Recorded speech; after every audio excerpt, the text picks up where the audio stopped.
Hi, my name is Cosimo Pecchioli and I'm with Alfa Laval Data Centers Cooling Solutions. And today, because you requested it, we will talk about the main heat transfer area in a plate and frame heat exchanger. The main heat transfer area is this part contained between the two distribution area, and it's fundamental that the entire area is covered by fluid both in the hot and the cold side. You have many different patterns.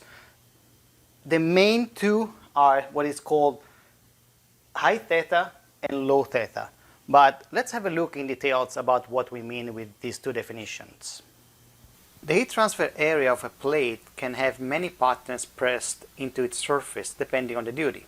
However, the most common type is the chevron pattern. There are two commonly used chevron angles which are referred to as high or low theta. Theta refers to the openness of this angle. A wide angle plate is a high theta plate, whereas a low angle plate is a low theta plate. When two high theta plates are placed together, more contacts are formed in the channel than when two low theta plates are placed together. The higher number of contact points force the fluid to take a much harder path through the channel. This causes more turbulence and shear stress. Both promote higher heat transfer, but it comes at the cost of pressure drop. Of course, you can mix the thetas and come to a number of contact points between the high and the low extremes. In a design, we want to use up as much of the allowed pressure drop as possible. It is common that in a plate pack we will use a mix of thetas in order to give the customer the most efficient heat exchanger possible. The placement of high, low, and mixed channels in a plate pack is also a consideration when utilizing the available pressure drop. Finding the right design for your application is more complex than just high theta and low theta. Another key aspect is the pressing depth. Alfa Laval generally has 3 pressing depths depending on the size and the model. Let's have a look at that. Naturally, the pressing depth influences the size of the channels, which in turn determines what kind and size of particles can pass through the heat exchanger.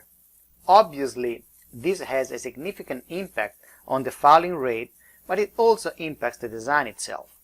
Smaller pressing depths guarantee a higher shear stress. If you do not have large particles in your fluid, it is always preferable to use the smallest pressing depth, since a higher shear stress gives the unit more fouling resistance. It follows then that fluids with a higher number of large particles will need a larger pressing depth. You have to balance the pressing depth by understanding what kind of shear stress you can achieve with the size of the particles that you have in your fluid. As you can see, there is no size that fits all. And on top of all these options, the different thetas and the pressing depth, Alfa Laval has asymmetrical plates. Asymmetrical plates are designed to solve one of the most common problems in plate and frame heat exchangers, the fact that the two sides preferably should have the same flow rate. If you have different flow rates in the two sides, you can actually take advantage of the asymmetrical plates and have a shear stress which is good on both sides. So, in conclusion, when you design a heat exchanger, you always try to minimize the heat transfer area because that means that the unit is less expensive. But with all these options, it's not as straightforward as it seems. The other parameters of the design, like plate thickness, plate material, thermal length, fluid properties, available flow rate on both sides, and how corrosive your fluid is, they have to be taken into consideration. My suggestion is to communicate with your vendor to determine what is the best possible design for the challenges that you will face over the years. If you come to your vendor with all the parameters preset, you might be missing the opportunity to design a heat exchanger which is less expensive and more performing. My advice is to involve your vendor early in the process in order to capture all the possible options that you may not be aware of.